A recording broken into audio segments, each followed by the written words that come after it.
Loué soit Jésus-Christ, sa grâce et sa paix soient avec vous. Le signe de la croix nous enseigne ce que tout homme doit apprendre.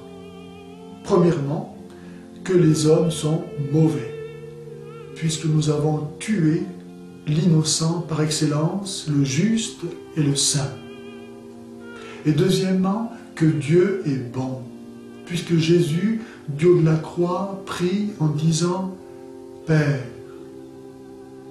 pardonne-leur, car ils ne savent pas ce qu'ils font. » Savoir ces deux choses, que les hommes sont mauvais et que Dieu est bon, puisqu'il va jusqu'à pardonner le meurtre de son fils, le déicide, est le seul pivot possible pour une vie morale digne de l'homme et de Dieu.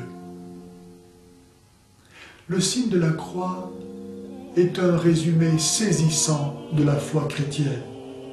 Commençons par remarquer qu'il est le signe de l'intersection entre le ciel et la terre, entre Dieu et les hommes, entre la droite et la gauche, entre les amis et les ennemis. Tout cela rassemblé au centre, c'est-à-dire au cœur, celui de Jésus, transpercé, bien que déjà mort, par le soldat qui voulut s'assurer que Jésus fût bien mort. Et d'où ont jailli l'eau et le sang. Cette eau qui nous lave de nos péchés dans le baptême et ce sang qui nous donne la vie dans l'Eucharistie. Comme si Jésus avait voulu nous dire par cet événement que toute sa vie n'avait pas suffi à nous dire son amour, mais que même au-delà de la mort, il continuait à nous aimer en sa nature divine.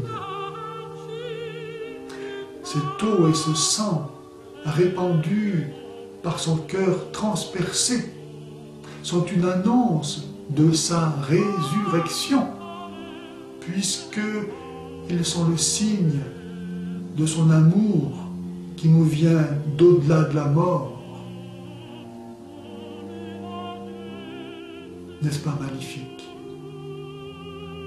Lorsque nous traçons le signe de la croix, nous commençons par dire au nom, au singulier, pour affirmer l'indivisible unité de l'essence divine. En touchant notre front, nous confessons que tout part de Dieu, qui est au plus haut des cieux, qui est esprit, intelligence, aussi vrai que la foi est un acte de l'intelligence, accueillant le témoignage de Dieu. Nous disons du Père, pour affirmer qu'il existe un être qui est Père de tous les pères, Créateur de toutes les créatures visibles et invisibles, qui est le Père, en un sens absolu, Père de lui-même et en lui-même. Il est le Père. Puis nous portons notre main à notre nombril en disant « et du Fils » pour confesser que le Père, Dieu, a envoyé sa parole, son Fils, s'incarner dans le sein de la Vierge Marie pour racheter, relever l'humanité tombée depuis le péché originel.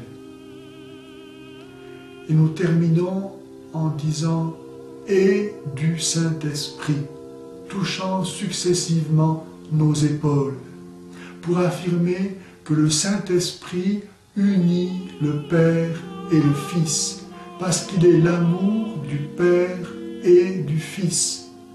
Il est la personne amour, celui qui nous a été envoyé pour nous unir à Dieu, comme il unit le Père et le Fils, faisant de nous des fils de Dieu et nous unissant les uns aux autres avec Dieu au sein d'une même communion divine. Le signe de la croix est le signe du salut, comme déjà le prophète Ézéchiel, 6 siècles avant Jésus-Christ, l'avait annoncé.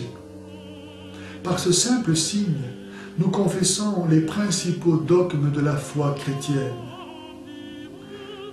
Le dogme de la Sainte Trinité, celui de l'incarnation et celui de la rédemption. Nous faisons ce signe du salut lorsque nous commençons et terminons nos prières, en entrant dans une église, en recevant la bénédiction du prêtre, pour nous protéger et chasser les démons. Ce n'est pas pour rien que le signe de la croix est haï par l'islam et objet de sacrilège dans les rituels satanistes. Car c'est en effet par la croix que Jésus a vaincu le démon, par son sacrifice volontaire qui nous a arrachés à son pouvoir. Le catéchisme enseigne que le signe de la croix fortifie dans les tentations et les difficultés. Il est la grande marque de notre appartenance au Seigneur. C'est pourquoi nous devons le tracer comme une prière, avec un infini respect, avec une ardente reconnaissance, un profond amour, avec lenteur, recueillement, amplitude, nous en revêtir comme du vêtement de notre salut, au nom du Père et du Fils et du Saint-Esprit. Amen.